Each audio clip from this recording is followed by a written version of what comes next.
Assalamualaikum warahmatullahi wabarakatuh. Alhamdulillahi haqqa hamdih. Wa ashhadu an la ilaha illallah wahdahu la syarika lah. Ta'ziman li majdih. Wa ashhadu anna Muhammadan abduhu wa rasuluh. Sallallahu alaihi wa ala alihi wa sahbihi. Wa man tabi'ahum bi ihsanin ila yaumiddin.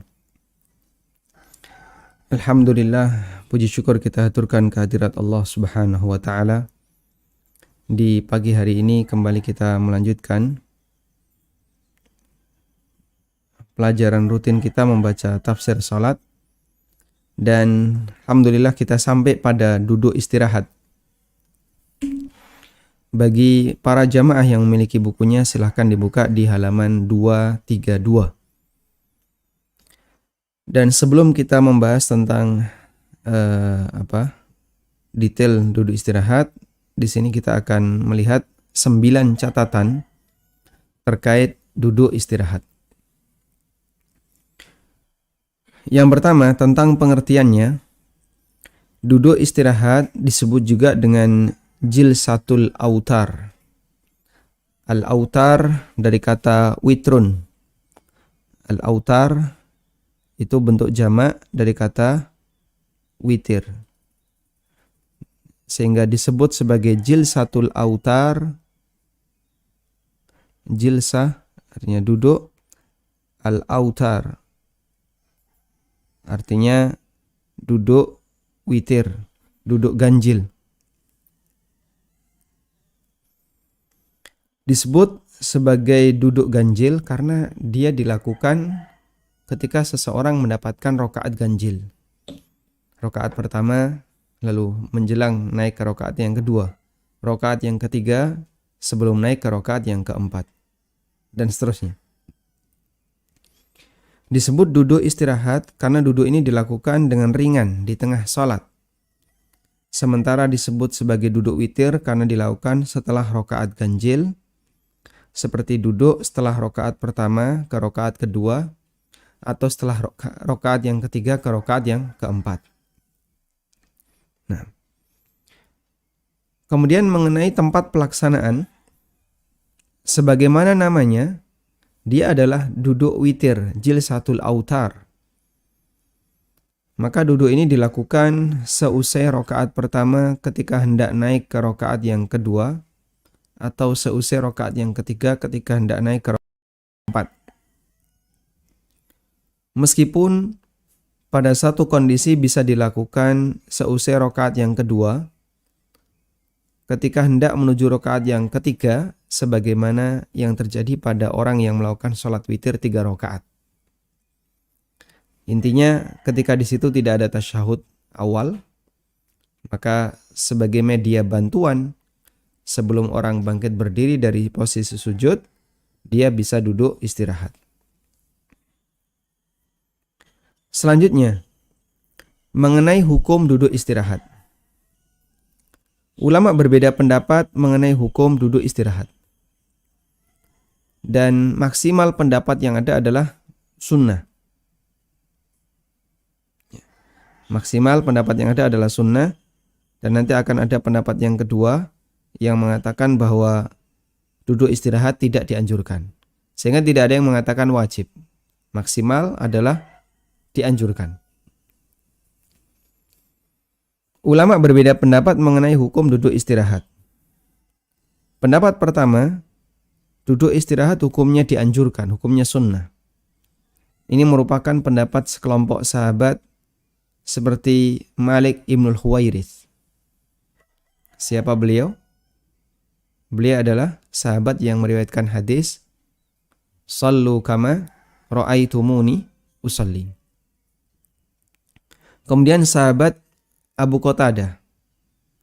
Juga pendapat beberapa ulama tabi'in seperti Abu Kilabah, Masruq, Makhul, Atha bin Abi Rabah, dan Hasan al-Basri. Dan ini merupakan pendapat mazhab Syafi'iyah dan salah satu riwayat dalam mazhab Hambali dan pendapat terakhir Imam Ahmad. Kemudian ini juga pendapat Asy-Syaukani Dan di antara ulama kontemporer yang berpendapat seperti ini adalah Imam Ibnu Baz dan Imam Al-Albani rahimahumullahul jami'. Ibnu Qudamah mengatakan, "Wakhtalafat ar-riwayatu an Ahmad al-yajlisu lil istirahah faruya la yajlis war riwayatu tsaniyah annahu yajlis." Ada beberapa riwayat dari Imam Ahmad. Apakah dianjurkan duduk istirahat? Diriwayatkan bahwa beliau menganjurkan duduk istirahat. Dan riwayat yang kedua diriwayatkan bahwa beliau menganjurkan tidak duduk istirahat. La yajlis. Jadi begitu sujud, langsung bangkit ke rakaat berikutnya. Dan diriwayatkan bahwa beliau juga menganjurkan duduk istirahat. Sehingga ada dua riwayat dari Imam Ahmad. Ya. Apa seperti ini Imam Ahmad tidak pelin-pelan, Pak? Kadang beliau mengatakan oke, kadang mengatakan tidak, itu gimana? Masa ulama seperti itu? Ya, hal yang sama juga dialami oleh ulama yang lain. Kenapa? Karena mereka berijtihad. Dan ijtihad sangat mungkin untuk mengalami perubahan. Ijtihad sangat mungkin untuk mengalami perubahan.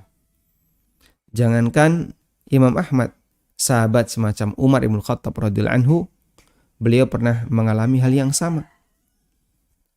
Umar Ibn Khattab radhiyallahu anhu, beliau pernah membuat sebuah keputusan, ya, menyimpulkan dengan pendapat A. Di lain waktu, beliau membuat keputusan dengan pendapat B. Maka ada orang yang mengingatkan, loh, Anda dulu nggak kayak gini, tapi Anda A, kok sekarang jadi B. Apa kata Umar bin Khattab radhiyallahu anhu? Beliau mengatakan, "Hadza ala ma qadaina wa hadza ala ma qadaina." Itu ijtihad saya yang dulu. Ini ijtihad saya sekarang. Itu keputusan saya dulu, ini keputusan saya sekarang. Sehingga orang berijtihad sangat mungkin untuk mengalami perubahan. Dan itu tidak dikatakan pelin-pelan. Imam Asy-Syafi'i dalam keterangan yang masyhur bahwa beliau punya dua qaul. Ada qaul qadim, ada qaul jadid. Qaul qadim adalah pendapat lama Imam Syafi'i ketika beliau berada di Irak. Kemudian setelah beliau keluar dari Irak, beliau pindah ke Mesir dan beliau punya qaul yang baru yang dikenal dengan qaul jadid. Terjadilah perubahan ijtihad. Dan itu bagian dari prinsip al-ilmu la ya'riful jumud. Ilmu itu tidak mengenal kejumudan. Artinya ilmu itu tidak beku. Sehingga sekarang orang berpendapat A, di lain waktu dia berpendapat B, di lain waktu dia berpendapat C, sah-sah saja. Dan semuanya akan dia pertanggungjawabkan di akhirat. Tayyib. Ada sebuah artikel yang ditulis oleh orang yang sangat benci sekali dengan Syekh Albani. Kita juga nggak tahu kenapa dia benci sama Syekh Albani, ya.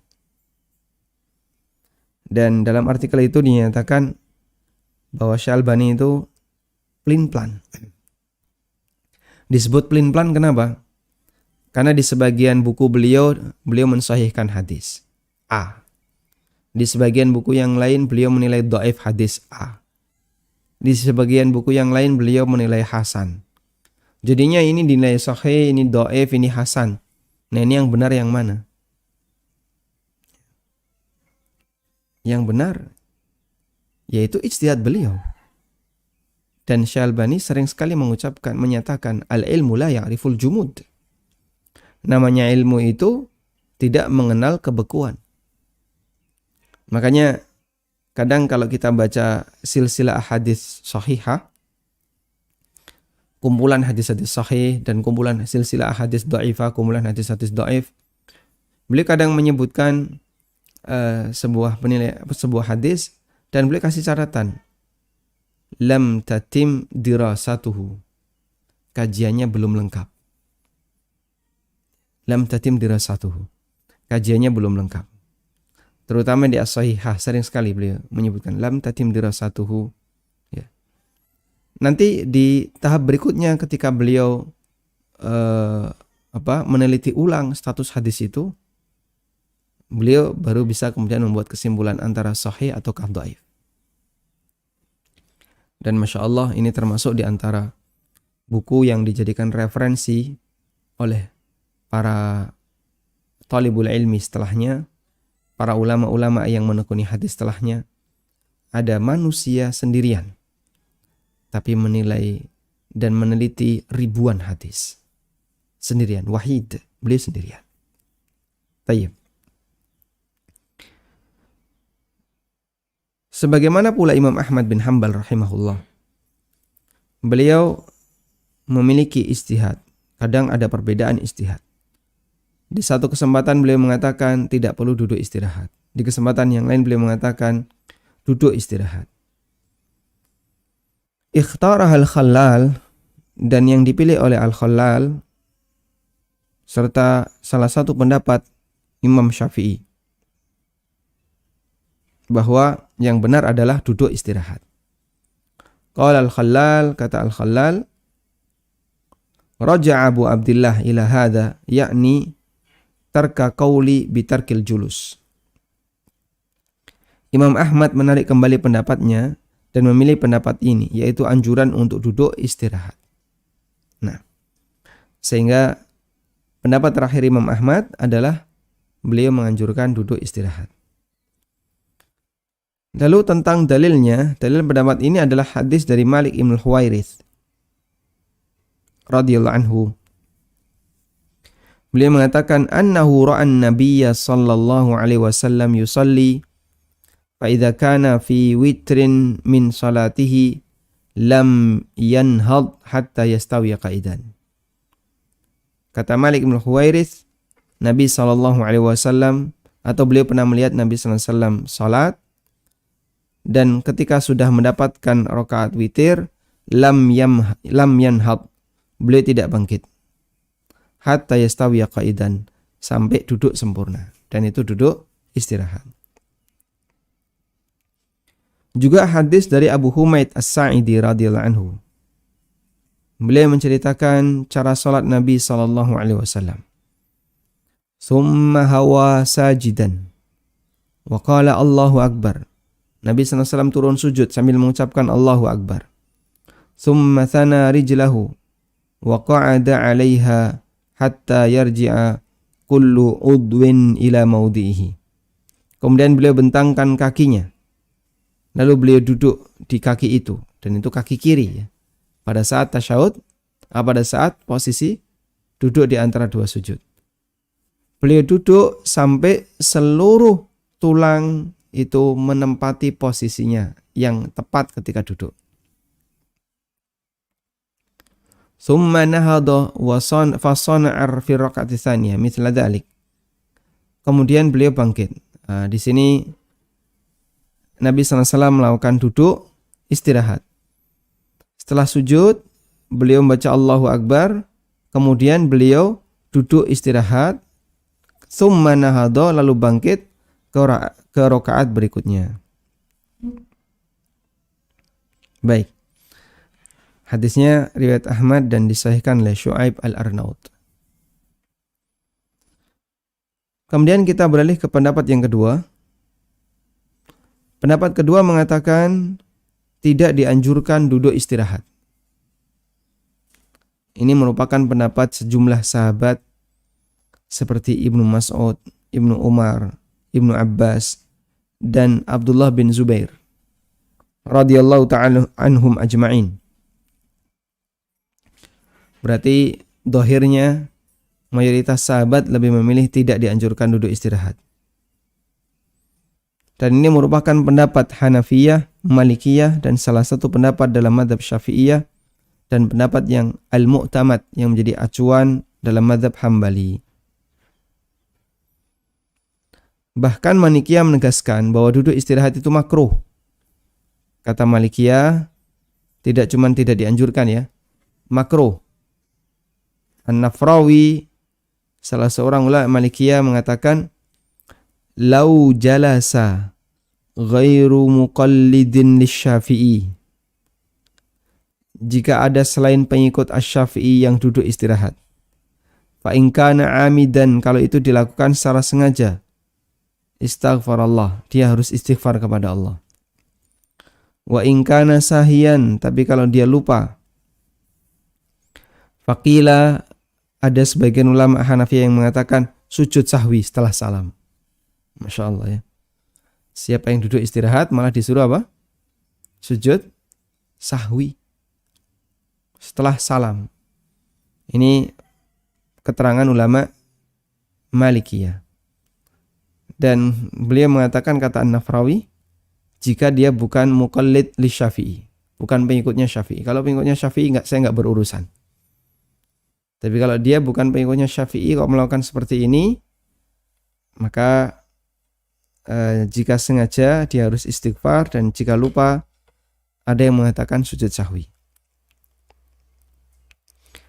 Dan ini juga pendapat Imam Ibnu Utsaimin rahimahullah dalam Majmu' Fatawa.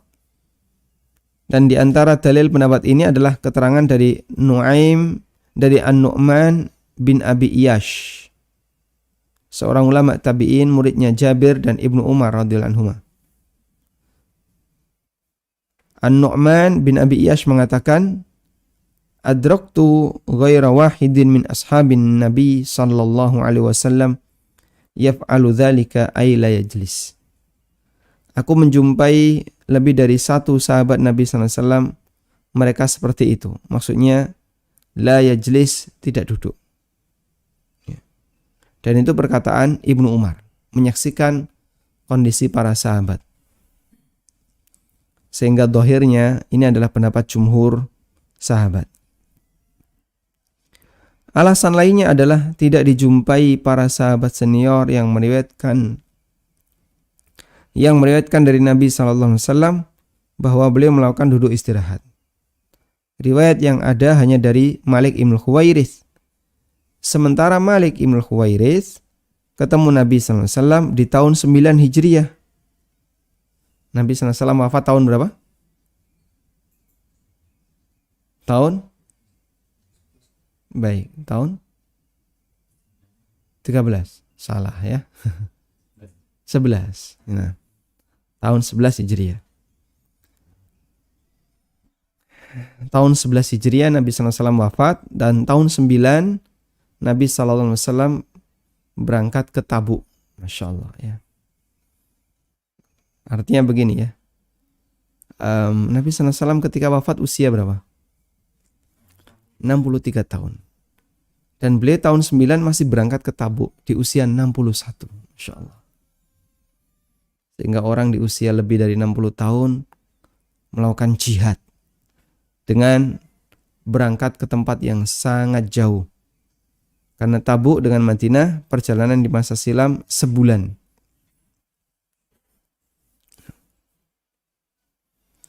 Tayyib.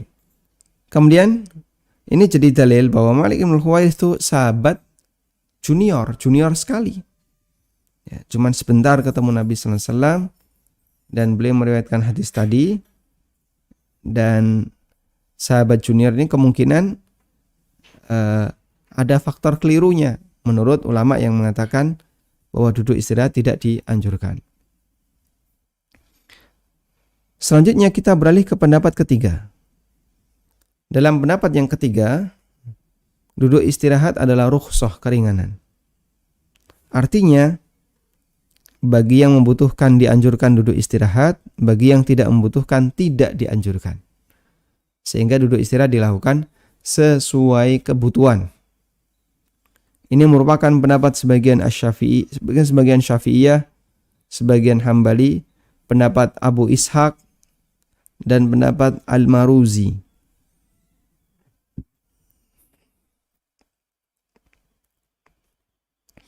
Dan pendapat ini beralasan bahwa tidak dijumpai riwayat dari Nabi SAW beliau melakukan duduk istirahat selain dalam riwayat Malik Ibn Khuwairits.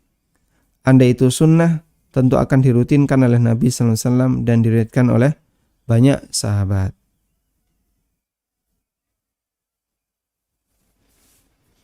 Dan pendapat yang lebih kuat dalam hal ini adalah bahwa duduk istirahat hukumnya dianjurkan. Karena riwayat tentang duduk istirahat tidak hanya dari Malik Ibn Khuwairis, tapi juga dari Abu Humaid As-Sa'idi radhiyallahu anhuma. Di samping itu Nabi SAW mengatakan, "Wasallu kama ra'aitumuni usalli," kerjakanlah salat sebagaimana kalian melihatku salat. Artinya, cara salat yang diceritakan oleh Malik Ibn Khuwairis tidak hanya berlaku bagi beliau, ya, namun untuk semua umatnya, termasuk anjuran untuk duduk istirahat. Karena yang meriwayatkan hadis ini adalah yang meriwayatkan hadis duduk istirahat. Ya. Sehingga ketika beliau perintahkan wasallu kama ra'aitumuni usalli, kerjakanlah salat sebagaimana kalian melihatku salat, berarti di saat yang sama kita juga diperintahkan untuk dianjurkan untuk melakukan duduk istirahat. Wallahu a'lam. Wa ala kullin, kesimpulannya adalah intinya bahwa duduk istirahat di sini ada khilaf, ada 3 khilaf sebagaimana yang tadi kita sampaikan. Dan kalaupun Anda mengambil pendapat yang mengatakan tidak dianjurkan, ya tafaddal. Ada yang mengambil pendapat dianjurkan, tafaddal. Ada yang mengambil pendapat itu rukhsah. Berarti prakteknya adalah ketika orang itu sedang sakit atau karena uzur tua. Ya, sedangkan dalam kondisi normal, maka orang tidak duduk istirahat. Wallahu a'lam.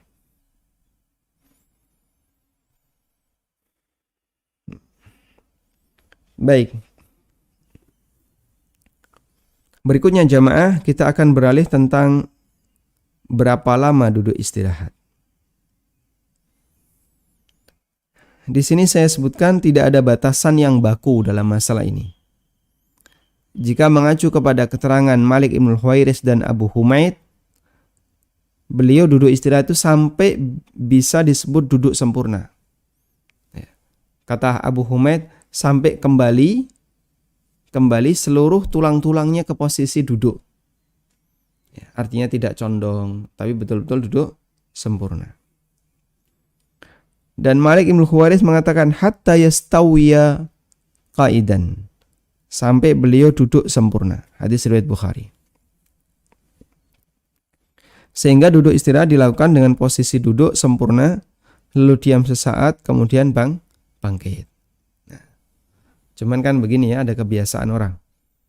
Sujud, duduk istirahat. Terus ngapain? Nunggu depannya. Kenapa kok nunggu depannya? Karena kalau bangkit bareng sundul, nanti kena apa? Nyundul pantat depannya. Sehingga kadang orang nunggu duduk istirahat lama gitu ya. Depannya berdiri, dia baru berdiri. Betul kayak gitu ya? Nah, saya kira masing-masing kita mungkin punya pengalaman yang sama ya. Daripada nanti kejedot ya, pantat orang dan akhirnya kita nunggu. Terus kalau yang seperti ini boleh nggak? Insya Allah nggak masalah. Karena mengenai batas rentang waktunya, berapa lama duduk istirahat, yang benar nggak ada batasan. Sehingga boleh duduk lama, boleh duduk sebentar. Yang penting duduk sempurna. Nah, kita kalau menjumpai ada orang yang duduk istirahat tapi nggak sempurna, ya, cuman condong sebentar terus bangkit. Nah, ini tidak disebut duduk istirahat. Berarti dia tidak disebut melakukan sunnah duduk istirahat. Baik. Selanjutnya, ulama berbeda pendapat mengenai cara duduk istirahat. Catatan yang kelima ya. Ada yang mengatakan duduk iftirash. Dan ada yang mengatakan duduk ik'a. Dan pendapat yang kuat adalah dilakukan secara iftirash. Karena hukum asal duduk dalam sholat adalah iftirash. Meskipun kalau misalnya dia ik'a, boleh ya. Kemarin sudah kita tayangkan ya. Bagaimana cara duduk ik'a. Di sini ada tulisan al-ik'a al-masyru'. duduk iqa yang disyariatkan. Nah, sedangkan duduk iqa yang tidak disyariatkan itu ada 2.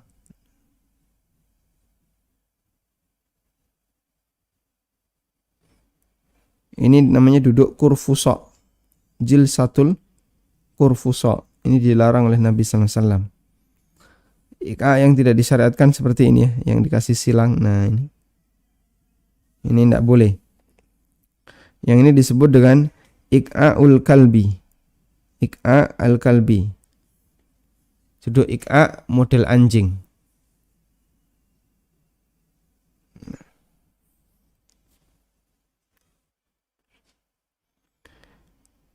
Nah, yang benar adalah duduk iqa al-masyru'. Yang seperti ini. Boleh nggak duduk seperti ini? Insya Allah tidak masalah. Dan ada banyak orang yang dia nggak bisa duduk iftirash, bisanya iqa. Boleh nggak itu dilakukan ketika tasyahud? Silahkan, karena dia bisanya cuma itu. Dan Allah mengatakan, la yukallifullahu nafsan illa wus'aha. Allah tidak membebani jiwa kecuali sesuai dengan kemampuannya. Baik. Sehingga tata caranya pada asalnya adalah duduk iftirash. Kecuali dalam kondisi tertentu, silahkan iqa. Berikutnya yang keenam. Kapan takbir duduk istirahat? Nah, ini penting ya. Ada banyak orang yang bertanya-tanya. Kita kalau bangkit ke rakaat yang kedua itu takbirnya dilakukan kapan? Ulama berbeda pendapat ketika orang hendak duduk istirahat, kapan takbir intikal dilakukan? Kapan takbir intikalnya dilakukan? Apakah ketika duduk ataukah bagaimana? Baik. Pendapat pertama mengatakan takbir intikal dilakukan 2 kali. Masya Allah. Ketika bangkit dari sujud menuju duduk istirahat, dan ketika bangkit dari duduk istirahat ke rakaat berikutnya. Ini merupakan pendapat Abul Khitab, namun ini pendapat yang lemah. Ini pendapat Abul Khitab dan dinilai sebagai pendapat yang lemah. Ibnu Qudamah mengatakan, waqala Abul Khitab, kata Abul Khitab, yanhadu mukabbiran, bangkit sambil mengucapkan takbir. Walaysa bisahih, dan itu tidak benar. Fa innahu yufdi ila ayyuwaliya baina takbirataini fi ruknin wahid. Sehingga ini menyebabkan ada 2 kali takbir secara berurutan di satu rukun fi ruknin wahid. Lam yarid asy-syar'u bi jam'ihi ma fihi. Padahal tidak ada keterangan syariat yang menggabungkan hal itu ya. Yang menggabungkan hal itu 2 takbir dalam satu rukun. Ini keterangan Ibnu Qudamah. Dan kata Ibnu Qudamah, pendapat Abul Khitab ini pendapat yang lemah. Berikutnya, pendapat yang kedua. Takbir intikal dilakukan ketika bangkit dari sujud menuju duduk istirahat. Ya. Dari sujud, Allahu Akbar, duduk istirahat. Sementara bangkit dari duduk istirahat menuju rakaat berikutnya tidak bertakbir. Allahu Akbar, duduk. Kemudian bangkit, tidak membaca apapun. Ini merupakan pendapat Hambali. Ibnu Qudamah mengatakan, man jalasa jilsatal istiraha fa innahu yantahi takbiruhu inda intihai julusihi thumma yanhadu lil qiyam bighairi takbir. Orang yang duduk istirahat maka takbirnya selesai ketika sudah duduk istirahat. Ketika duduk istirahat sempurna. Sehingga dari sujud Allahu Akbar, duduk. Kemudian berdiri ke rakaat berikutnya bighairi takbirin, tanpa takbir. Berdiri ke rakaat berikutnya tanpa takbir. Keterangan yang sama juga disampaikan oleh Al-Mardawi, bahwa duduk istirahat itu takbirnya ketika dari sujud ke duduk. Nah, dan ini sekali lagi adalah pendapat ulama Hambali. Kemudian pendapat yang ketiga, bahwa takbir intikal ketika duduk istirahat dilakukan ketika berdiri menuju rakaat berikutnya. Sementara ketika bangkit dari sujud menuju duduk istirahat tidak membaca apapun. Dan ini merupakan pendapat Syafi'iyah sebagaimana disebutkan dari Ibnu Mas'ud radhiyallahu anhu tentang salat Nabi sallallahu alaihi wasallam. Kana Rasulullah sallallahu alaihi wasallam yukabbiru fi kulli khafdin wa raf'in. Rasulullah SAW bertakbir setiap gerakan turun dan naik. Setiap gerakan naik turun itu takbir. Ya. Maka saat dari sujud istirahat naik ke rakaat berikutnya juga membaca takbir. Kata Al-Hafidz Ibnu Hajar, beliau menjelaskan hadis di atas, wastadalla bihi Rafi'i ala annahu yukabbiru fi jilsatil istiraha fayarfa'u ra'sahu minas sujud ghayra mukabbirin thumma yabtadi'u takbir jalisan wa yamuddu ila ayyakum. Berdasarkan hadis di atas, Ar-Rafi'i berdalil bahwa takbir ketika duduk istirahat fayarji'u ra'sahu minas sujud ghayra mukabbir, sehingga saat bangkit mengangkat kepalanya dari sujud itu tidak diiringi dengan bacaan takbir. Ghairu mukabbir, tidak bertakbir. Summa yabtadi'u takbir, kemudian dimulailah takbir jalisan dalam posisi berdiri istirahat, wa yumuddu ila ayyakum, lalu dipanjangkan sampai berdiri. Sehingga saat sujud duduk diam saja, lalu saat bangkit Allahu Akbar. Nah. Dan pendapat Syafi'iyah ini lebih mendekati kebenaran karena ini yang sesuai dengan hadis Abu Humaid radhiyallahu anhu. Beliau menceritakan duduk istirahat yang dilakukan Nabi SAW. Thumma hawa sajidan, Nabi SAW sujud. Wa qala Allahu Akbar, dan beliau mengucapkan Allahu Akbar. Thumma thana rijlahu wa qada 'alaiha, lalu beliau membentangkan kaki kirinya dan beliau duduk di atas kaki kiri, maksudnya duduk iftirash. Hatta yarji'a kullu udwin ila maudhihi, sampai setiap anggota badan kembali ke posisi duduk sempurna. Thumma nahadha fa sana'a fi raq'ati tsaniyah mithla dzalik, kemudian setelah itu baru bangkit. Yang itu dohirnya beliau tidak mengucapkan Allahu Akbar saat duduk istirahat.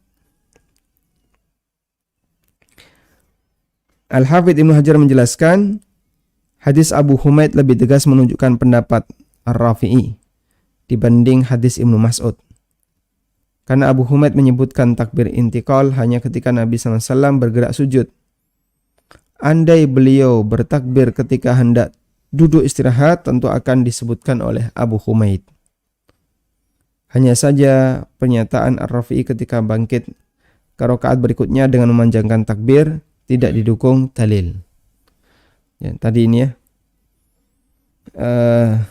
beliau mengatakan wa yamuddu ila ayyakum, ya,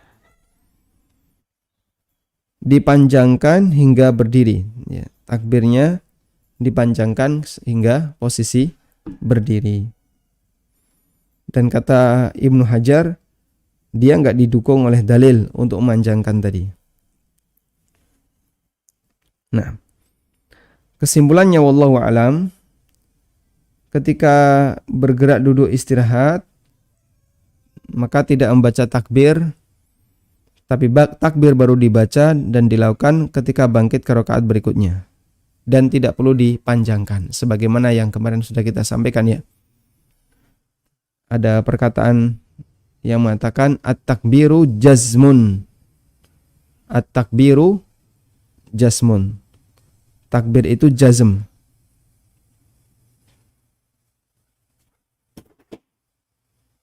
At-takbiru jazmun. takbir itu jazm.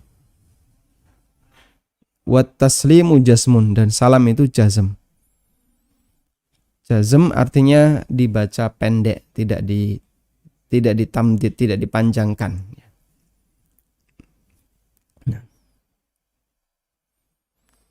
Wallahu alam. Baik, selanjutnya. Jika imam tidak duduk istirahat, apakah makmum perlu duduk istirahat? Ulama khilaf dalam masalah ini. Imamnya dari sujud langsung Allahu Akbar bangkit berdiri. Ulama beda pendapat dalam masalah ini. Pendapat pertama mengatakan tidak disyariatkan bagi makmum untuk duduk istirahat agar tetap seragam dengan imam. Ini merupakan pendapat Imam Ibnu Utsaimin. Sehingga kalau dia melihat imam kayaknya nggak duduk istirahat, atau melihat kebiasaan imam tidak duduk istirahat ketika sholat, maka makmum dianjurkan untuk ikut imam agar tetap bisa mengimbangi gerakan imam, dalam arti mengikuti gerakan imam. Pendapat kedua mengatakan dianjurkan untuk duduk istirahat. Karena duduk ini dianjurkan, sehingga jika imam tidak melaksanakan, makmum tetap melakukan. Imam tidak melaksanakan, makmum tetap melakukannya.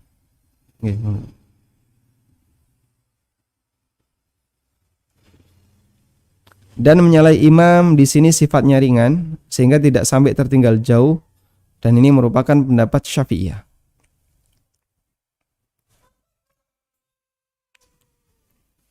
Pendapat yang ketiga, sebaiknya mengikuti imam dengan tidak duduk istirahat, karena mengikuti imam lebih utama dibandingkan menyalai imam hanya untuk mengamalkan gerakan yang sifatnya anjuran. Ini merupakan pendapat Ibnu Taimiyah. Baik, di sini saya tidak memberikan tarjih ya. Mana dari tiga pendapat ini yang lebih mendekati kebenaran, yang lebih rajih. Anda boleh memilih salah satu dan dikembalikan kepada kebutuhan insyaallah yang lebih tepat, sehingga imamnya masih muda ya. Sekarang kan banyak imam muda. Makmumnya aneka usia. Ketika imamnya masih muda, dia mungkin bisa dari sujud langsung bangkit berdiri, gaspol ya. Tenaganya masih sisa. Makmumnya yang sudah tua, kalau diajak seperti itu tidak kuat. Maka silakan duduk istirahat dulu, kemudian bangkit. Wallahu ta'ala alam. Ini beberapa hal, catatan tentang duduk istirahat. Dan kita masih punya beberapa yang lainnya. Kita selesaikan ya. Yang kedelapan, tidak ada bacaan apapun. Sehingga ketika duduk istirahat, tidak disyariatkan membaca doa apapun. Begitu duduk, diam saja, langsung berdiri. Karena tidak dijumpai dalil yang menyebutkan hal ini. Dan bagaimana jika tidak duduk istirahat? Jika tidak duduk, salatnya sah dan tidak perlu sujud sahwi, karena sifatnya anjuran dan tidak wajib. Menurut pendapat yang mengatakan dianjurkan. Meskipun ada yang berpendapat tidak dianjurkan ya, sebagaimana tadi sudah kita sampaikan. Baik, artikel tentang ini kami sadur dari sebuah tulisan yang ditulis dari sebuah paper yang ditulis oleh Syekh Fahad bin Yahya. Beliau adalah hakim di salah satu mahkamah di Mekah. Wallahu ta'ala alam. Semoga bisa menjadi tambahan keilmuan kita terkait seperti apa sih duduk istirahat yang mungkin bagi sebagian orang masih menjadi misteri. Nah, bukan misteri ya. Banyak pertanyaan tentang itu. Wallahu a'lam wa sallallahu ala nabiyyina Muhammadin wa ala alihi wa sahbihi wasallam. Miliki flashdisk belajar fikih muamalah dasar dalam 33 pertemuan. Penjelasan sangat sistematis dengan media papan tulis bersama Ustadz Ami Nurbait. mengacu kitab Minhajus Salikin bab fikih jual beli. Dan semua video di flashdisk ini belum pernah tayang di ANB Channel.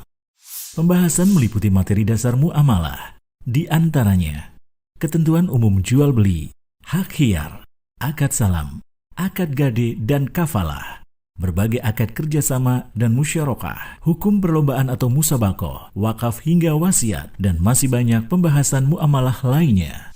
Untuk pemesanan, hubungi ANB Store di nomor 0812 7111 1241. Jazakumullahu khairan. Walhamdulillahirrabbilalamin. Selanjutnya kami persilahkan bagi Anda yang mau bergabung. Halo, Assalamualaikum. Waalaikumsalam warahmatullahi. Silahkan. Ini Ustadz mau menanyakan tentang kesalahan bacaan sholat. Saya kemarin tuh ada salah, kan harusnya i'tidal tuh sami Allahu liman hamidah. Nah, saya qadarullah salah Allahu Akbar. Nah, terus tapi sekian detik kemudian saya ingat, langsung saya sebut sami Allahu liman hamidah, tapi posisi saya sudah tegak. Nah, apakah hal itu termasuk yang mengharuskan sujud sahwi juga? Karena waktu itu saya nggak melakukan sujud sahwi. Nah, terus yang kedua nih Ustadz, mau menanyakan tapi di luar sholat. Ini kan misalnya di suatu perumahan, tuh jalannya tuh cukup lebar, tapi muat mobil dan motor. Nah, ada rumah yang pas pagarnya itu seluas tanahnya itu. Nah, tembok pagar. Nah, tapi pagarnya itu agak keluar sedikit. Kira-kira 15 cm lah gitu. Apakah itu termasuk yang hadis Rasul seandainya mengambil hak orang, makanya akan ditimpakan 7 lapis bumi di waktu akhirat, kurang lebih seperti itu ya Ustaz. Apakah itu termasuk yang hadis itu gitu Ustaz? Yang pagar itu. Pagarnya melebihi tembok. Melebihi tembok. Temboknya itu pas batas luas tanah. Nah, pagarnya itu ditaruh agak di luar, sedikit kurang 15 cm lah gitu. Pagarnya pagar permanen. Permanen. Jadi pagar besi, ada tatakan tembok sedikit untuk dorong-dorong pagar buka tutup. Nah itu apakah termasuk hadis itu? Terus di bagian garasi mobilnya juga suka kan ada tanah melandai gitu yang disemen supaya kalau masuk mobil itu lebih gampang. Nah, tapi tidak mengganggu yang jalan. Misalnya mobil mau lewat pun nggak jegloan gitu. Ustaz, tetap rata sama jalan, cuman ada di semen supaya nggak mengganggu mobil masuk keluar dari garasi rumah tersebut. Gitu Ustaz. Mohon nasihatnya. Syukron wa jazakallahu khairan. Barakallahu fiik. Assalamualaikum warahmatullahi wabarakatuh. Waalaikumsalam warahmatullahi wabarakatuh. Baik, untuk yang pertama, ketika orang bangkit i'tidal lalu dia lupa mengucapkan Allahu Akbar, maka ini kasusnya sebagaimana orang yang lupa membaca doa sujud ketika ruku' atau membaca doa ruku' ketika sujud. Keterangan yang disampaikan oleh Imam Ibnu Utsaimin rahimahullah, jika dia teringat dan langsung disusulkan dengan yang benar, maka sholatnya sah dan dianjurkan sujud sahwi. Tidak wajib, dianjurkan sujud sahwi. Tapi kalau belum disusulkan, dia belum teringat, sehingga dia tidak mensusulkan dengan yang benar, maka nanti sujud sahwi sebelum salam. Nah, tadi Ibu sampaikan, begitu lupa baca Allahu Akbar terus teringat dan langsung disusuli dengan kalimat Sami Allahu liman hamidah. Berarti sholatnya sudah lengkap, ya. Cuman di situ ada tambahan yang disebabkan lupa dan dianjurkan sujud sahwi setelah salam. Sementara untuk posisi yang lupa tadi, karena sudah ditutupi sujud sahwi, insya Allah tidak masalah. Wallahu alam. Itu yang saya pahami Dan kalaupun Anda tidak sujud sahwi, insya Allah salatnya tetap sah. Karena Imam Ibnu Utsaimin menyebutkan di situ sifatnya hanya anjuran bagi orang yang sudah berhasil mensusulkan dengan bacaan yang benar. Ketika sujud, lalu dia membaca doa ruku, lupa. Sebelum bangkit, dia teringat. Langsung dia susulkan dengan kalimat bacaan sujud. Subhana rabbiyal a'la. Sekali aja. Kemudian dia bangkit. Duduk di antara dua sujud. Maka sujudnya sah dan tidak perlu mengulang sholat. Tapi nanti dianjurkan sujud sahwi. Selanjutnya tentang masalah tembok, pagar dan seterusnya itu ya. Jadi ada posisi yang permanen, ada posisi yang tidak permanen. Dua ini perlu dibedakan. Yang kedua, ada posisi yang dia memungkinkan bagi orang untuk memanfaatkannya. Ada yang tidak mungkin bagi orang memanfaatkannya.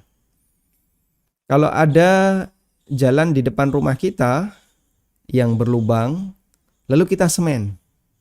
Ya, kita semen. Itu kan bukan berarti menghai jalan itu.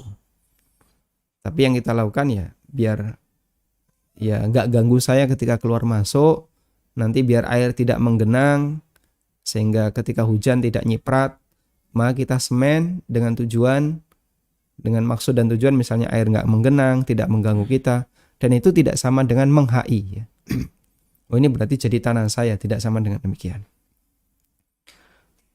Yang kedua beda dengan yang permanen. Kalau yang permanen, nah itu yang tidak boleh. Dan yang permanen itu bisa jadi masuk dalam kategori hadis orang yang gosop ya tanah yang bukan haknya, walaupun sejengkal, maka nanti akan dikalungkan di hari kiamat. Ya, misalnya geser patok atau bangun tembok di tanah milik orang. Tapi kalau yang nggak permanen, dalam arti gampang untuk dipindah, gampang dicabut, sama seperti orang naruh motor di depan pintu, gitu ya, di jalan atau parkir di depan pintu, yang itu sifatnya sementara. Banyak misalnya kalau di Jogja orang naruh kandang ayam depan rumah di jalan itu, atau naruh tempat jemuran gabah ya, di depan rumah. Kadang dia naruh dan itu nggak dipindah-pindah karena masyarakat paham di sini insya Allah juga nggak ganggu. Insya Allah selama masyarakat menyadari itu tidak masalah. Dan yang kami pahami itu tidak masuk sampai tingkatan menghai tanah ya, gosop tanah orang. Gosop itu kalau sudah pada tingkatan merampas dan dia hai tanah itu padahal itu bukan miliknya. Wallahu a'lam. Silakan. Halo. Silakan Bapak. Assalamualaikum Pak Ustadz. Waalaikumsalam warahmatullahi. Ketika kita memberikan zakat mal, apakah kita harus menyebutkan itu dari nama kita kan? Baik. Yang kedua, ketika banyak konsumen memesan barang, terus kita belum mempunyai barang, terus konsumen minta estimasi harga, bagaimana cara kita melakukan rencana akad itu, Ustaz? Konsumen minta apa, Pak? Estimasi konsumen harga. pesan barang, Ustaz, laptop, komputer, segala macam, tapi kita belum punya barangnya, Ustaz. Terus si konsumen mau minta estimasi harga untuk kreditnya misalnya. Oh, Bapak. Sementara kita belum membeli barang tersebut, kita mau nanya dulu barang itu. Baik, cukup Bapak, insyaallah. Itu saja, Ustaz. Barakallahu fiikum. Jazakallahu khairan. Waalaikumsalam warahmatullahi. Yang pertama untuk zakat, apakah perlu nyebut nama? Ada nyebut nama, ada nyebut status pemberian. Dua hal yang beda ya. Kalau nyebut nama berarti kita menyampaikan ini zakat dari saya. Atau ini zakat dari si A. Berarti nyebut nama. Kalau nyebut status ya cukup mengatakan ini zakat. Nah untuk nyebut nama sebaiknya tidak. Ya. Dalam rangka untuk apa? Untuk menjaga keikhlasan jika memang tidak diperlukan. Tapi kalau diperlukan silahkan nyebut. Contoh yang tidak diperlukan gimana Pak? ya banyak hal Anda tidak perlu nyebut nama, yang penting kan saya sah zakatnya. Ada juga yang perlu menyebutkan, misalnya apa? Ini kalau saya nggak bayar zakat dan tidak ketahuan bayar zakat, nanti masyarakat mungkin akan suudzon dengan saya. Akhirnya Anda ketika store sampaikan ini zakat dari saya Bapak, dalam rangka menghindari suudzon masyarakat. Insya Allah diperbolehkan. Kemudian apakah perlu nyebut zakat? Pada asalnya tidak dianjurkan, kecuali jika ada maslahat. Contoh yang tidak dianjurkan adalah ketika Anda ngasihkan zakat itu kepada fakir miskin. Anda kasih zakat itu, dan Anda yakin ini mustahik. Ini mustahik, orang yang berhak dapat zakat, lalu Anda kasih zakat. Kemudian bisa jadi yang bersangkutan akan merasa sedih atau merasa nggak enak, ya, karena kok saya dikasih zakat, ya. Karena seperti yang kita tahu, 8 asnaf penerima zakat itu rata-rata adalah orang yang status sosialnya lebih rendah. Fakir, miskin, kemudian gorimin, kemudian apalagi? Budak, dan seterusnya. Ya.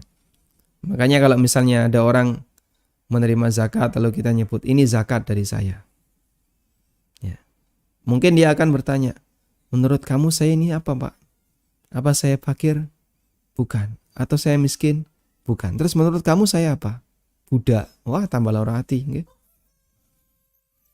Nah, maka di keterangan Imam Ahmad sebaiknya tidak nyebut.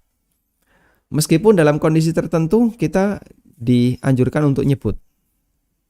Misalnya Anda mau menyalurkan zakat itu ke lembaga. Yayasan Amal Abadi Indonesia sering sekali mendapatkan titipan zakat. Nah itu harus konfirmasi. Transfer konfirmasi. Loh kenapa? Agar penyalurannya jelas. Karena di yayasan ini ada banyak penyaluran dana sosial. Zakat nanti ada sendiri, sehingga tidak diganggu gugat. Harus diserahkan tepat sasaran. Nanti untuk operasional tidak diambilkan dari zakat, tidak boleh. Ada biaya operasional sendiri.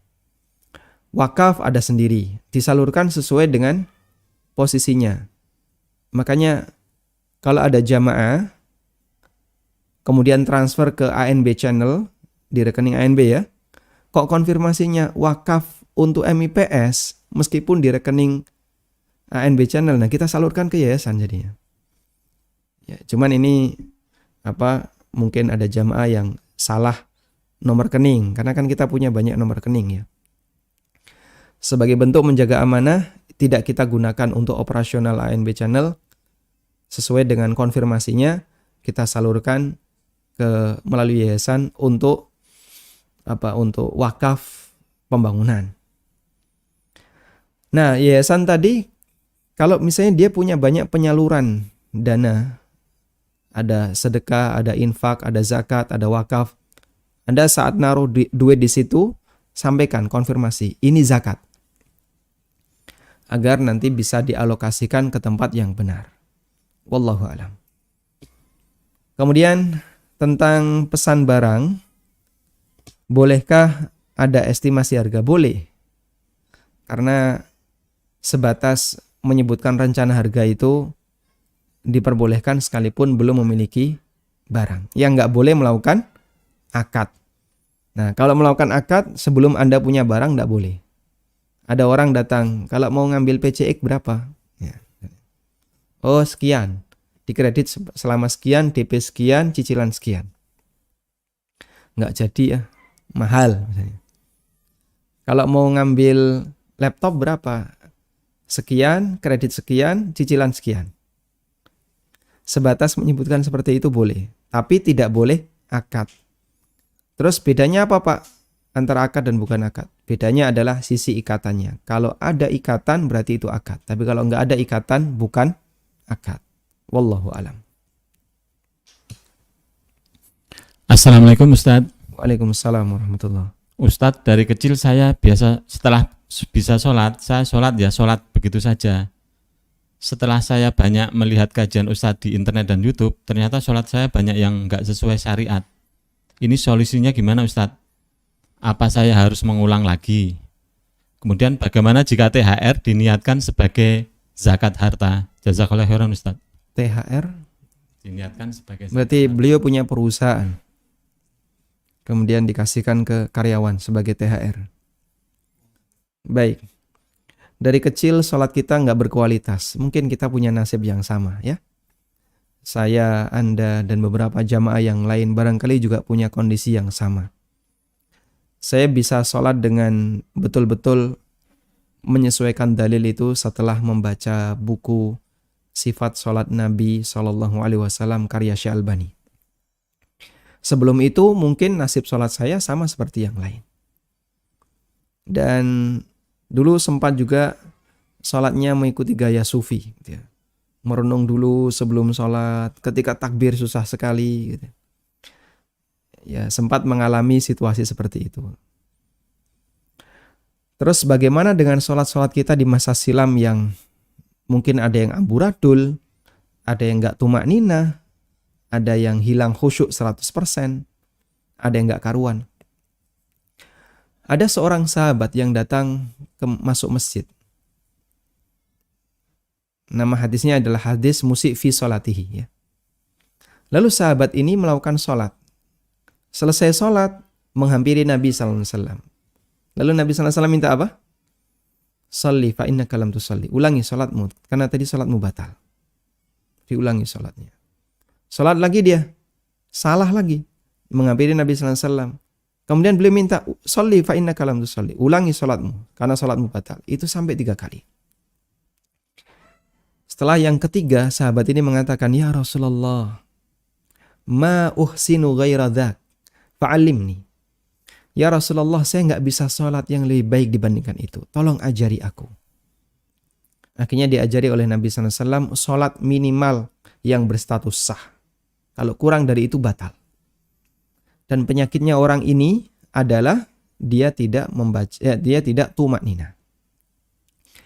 Nah, dalam hadis itu Nabi SAW tidak menyuruh orang ini untuk mengulangi sholat dia yang sudah lampau.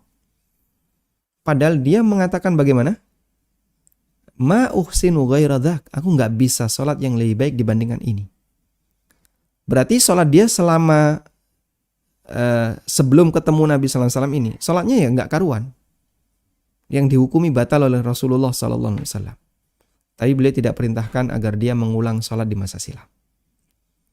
Ada juga orang yang ketemu Hudzaifah ibn Yaman, sholatnya nggak tumak nina.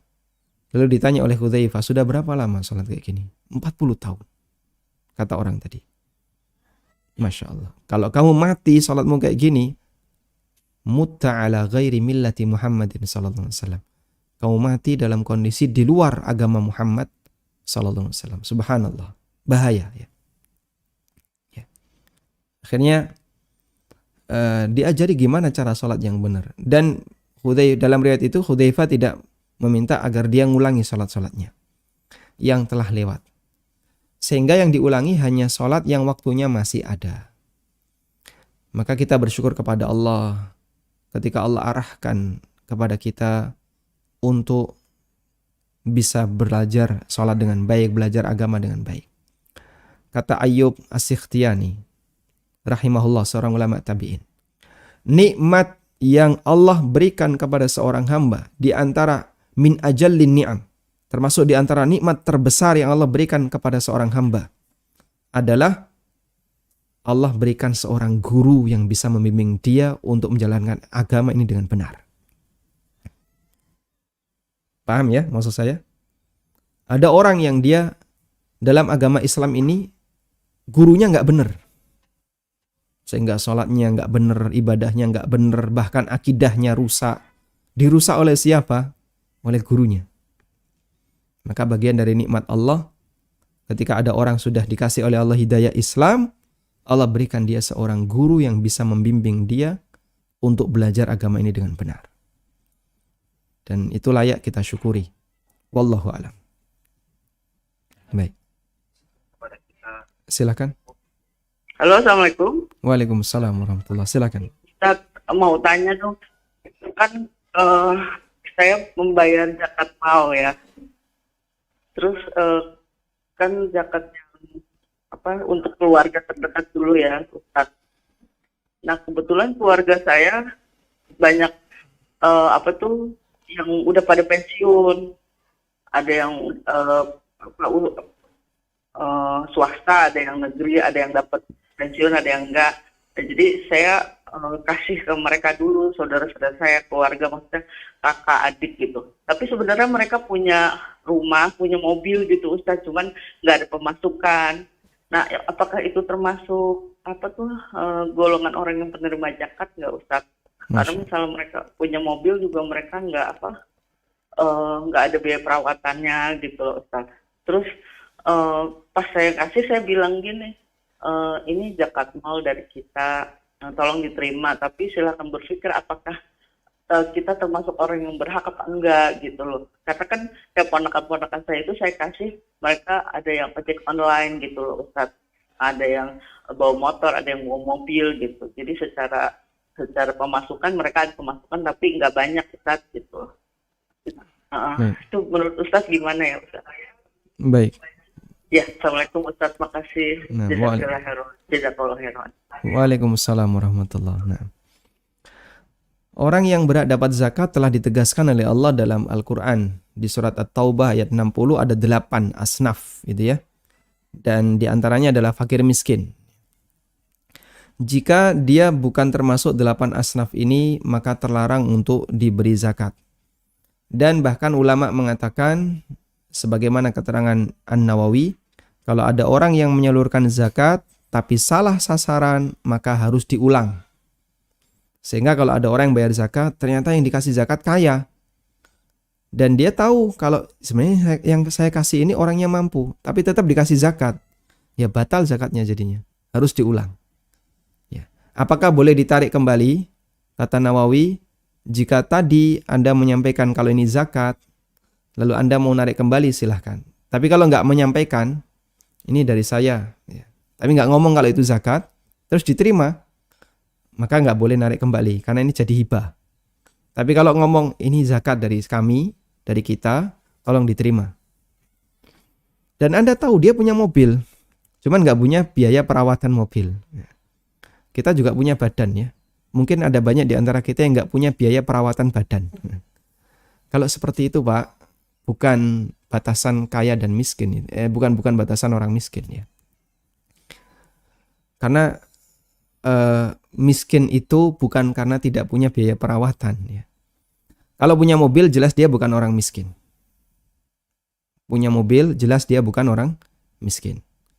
Sehingga yang bersangkutan nggak berhak dapat zakat. Nah, selanjutnya silahkan Bapak tarik kembali, kalau mau narik boleh. Tapi kalau nggak narik berarti Bapak harus ulangi. Ya. Anda ulangi sebab orang yang tidak masuk dalam kategori miskin, dia tidak berhak untuk dapat zakat.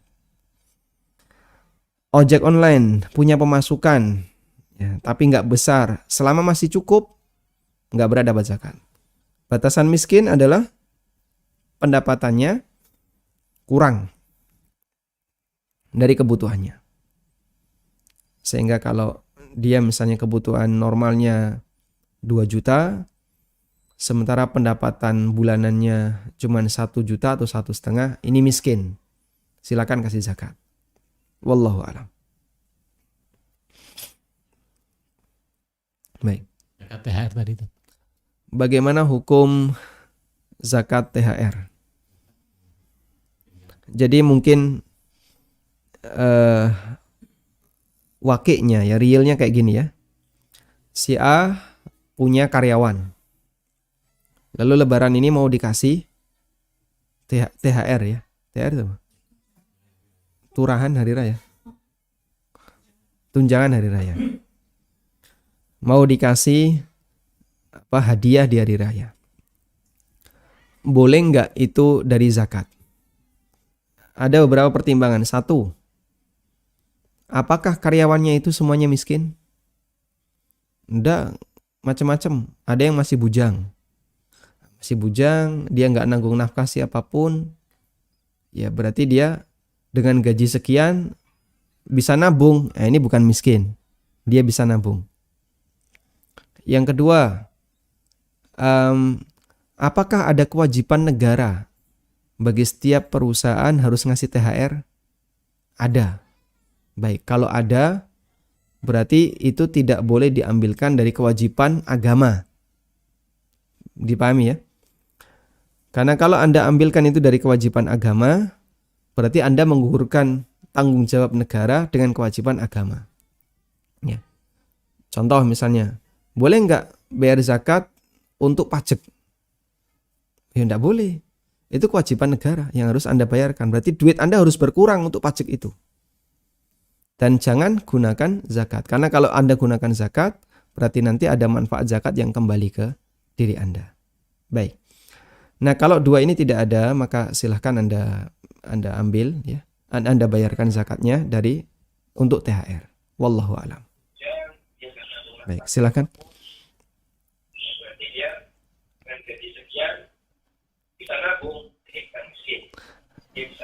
Silakan Bapak. Sudah terhubung Anda?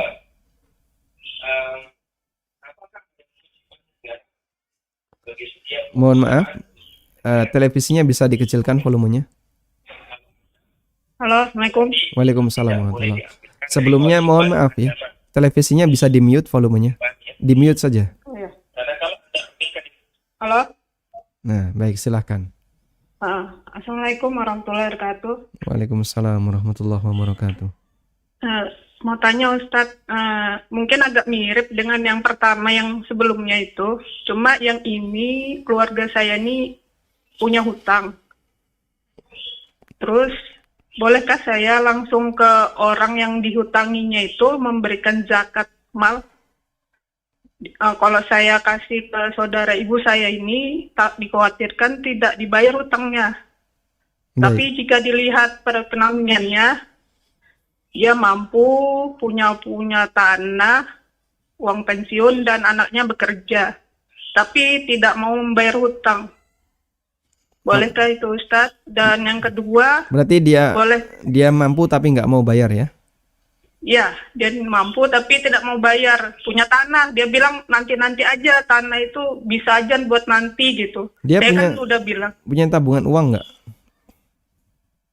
Nggak ada, cuma uang pensiun itu aja Ustaz. Anaknya nggak ngasih tambahan apapun? Ya palingan bulanan untuk makan, seperti itu aja. Baik, cukup. Yang kedua, boleh Kak Ustaz? Gimana yang kedua? Kalau misalnya tadi kan kata Ustadz, kalau zakat mal nggak boleh buat kegiatan operasional dakwah. Tapi kalau wakaf pembangunan masjid atau pesantren itu boleh Kak Ustadz? Baik. Wakaf pembangunan untuk masjid atau pesantren kayak gitu, atau untuk operasional? Ya, bukan untuk pembangunannya atau untuk pembebasan lahan atau yang lain begitu. Oh baik. Ya, jazakallah khairan.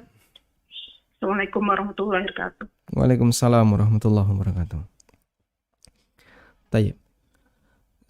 Untuk kasus ketika membayar zakat kepada gharimin, orang yang terlilit utang, kemudian dibayarkan langsung kepada orang yang memberi utang, Syekhul Islam Ibnu Taimiyah membolehkan hal ini karena bukan syarat untuk pembayaran zakat ke gharimin adalah dengan dimiliki oleh penerima zakat. Jadi si A punya utang B senilai 10 juta. Berarti si A gharimin dan dia nggak mampu untuk bayar. Lalu Anda mau bayar zakat, bolehkah langsung ke si B? Boleh. Karena bukan syarat harus dimiliki dulu oleh si A. Sebab dalam mustahik zakat itu ada yang didahului dengan huruf li dan ada yang didahului dengan huruf fi. Anda buka surat At-Taubah ayat 60 ya. Nah, untuk gharimin itu masuk kategori fi. Jadi ada yang didahului dengan huruf li. Innamas shadaqatu lil fuqara'i wal masakin wal amilina 'alaiha dan seterusnya. Ini didahului dengan huruf li yang ini menunjukkan kepemilikan. Berarti ini harus diserahkan kepada sasaran. Dan ada yang didahului dengan huruf fi. Allah katakan wa fir riqabi. Wa fir riqabi wal lanjutannya apa? Wal gharimin. Wa fir riqabi wal gharimin wa fi sabilillah wa bini sabil. Yang didahului dengan huruf fi itu kembali kepada fungsi. Maksudnya gimana? Untuk riqab itu untuk pembebasan budak. Sehingga dia dikasih sesuai dengan fungsinya. Berapa harga budak ini? 10 juta, bayar 10 juta. Merdeka dia, selesai. Sehingga kalau ada zakat nilainya 15 juta, dia cuma dikasih 10 untuk menebus dirinya biar merdeka. Sisanya yang 5 dikasihkan ke yang lain. Tidak boleh dikasihkan ke orang ini. Gharimin juga seperti itu. Dia utangnya berapa? 10 juta. Ya sudah. Kalaupun ada dana zakat 50 juta, dia hanya boleh diambilkan 10 juta. Tutupi utangnya, dan kalau ada sisa, wajib dikembalikan. Baik. Itu terkait masalah teknis penggunaan zakat untuk menutupi utang orang lain. Nah, cuman yang jadi masalah, jika kasusnya sebagaimana yang tadi Ibu sampaikan, orangnya mampu, tapi tidak mau bayar. Nah, ini lain lagi. Sebenarnya ini dolim, bukan gorim. Betul dia punya utang, tapi dia dolim. Dan Nabi SAW mengatakan, Layyul wajidi yuhillu irdahu wa uqubata. Orang yang menunda pembayaran utang padahal mampu, berhak untuk dihukum. Ya. Dan kehormatannya boleh dihalalkan. Dalam riwayat yang lain, matlul ghani zulmun. Penundaan pembayaran utang yang dilakukan oleh orang yang dolim itu, yang dilakukan oleh orang yang mampu itu dolim. Sehingga yang seperti ini, yang saya pahami tidak diberi zakat. Wallahu ta'ala alam, mohon maaf untuk pertanyaan satunya tidak bisa kita jawab karena waktunya sudah habis. Demikian, semoga bermanfaat. Wassallallahu ala nabiyyina Muhammadin wa ala alihi wa sahbihi wa sallam. Wa akhiru da'wana anil hamdulillahi rabbil alamin. Wassalamualaikum warahmatullahi wabarakatuh.